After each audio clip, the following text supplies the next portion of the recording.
আমি শিক্ষক, আমার ভাষা নাই, তাদের কাছে হাত জোর করে মাপ চাই। নিরাপত্তা দিতে পারি নাই, নিরাপত্তা দিতে পারি নাই। মনে হয় রাস্তায় শহীদ হয়ে গেলে যদি এই লজ্জা আমার কিছুটা কাটে, ওদেরকে বলবার আমার কিছু নাই। প্রশাসন এবং সরকারের পক্ষ থেকে বলা হচ্ছে যে এই আন্দোলনের ভিতরে তৃতীয় পক্ষ এবং জঙ্গি। আরো বলেন না, আমি হিজাব করি বলেন আমি হচ্ছে গিয়ে জঙ্গি।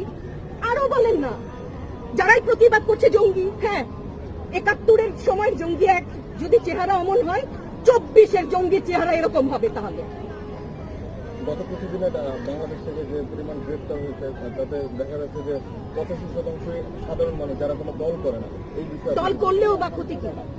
আমাকে প্রশ্ন, এই বিভেদটা তো সারা জীবন টেনেছে না, তাদেরকে গ্রেফতার করা হয়েছে। হ্যাঁ, গ্রেফতার তো এমনিই করছে। দল করলেই কেন?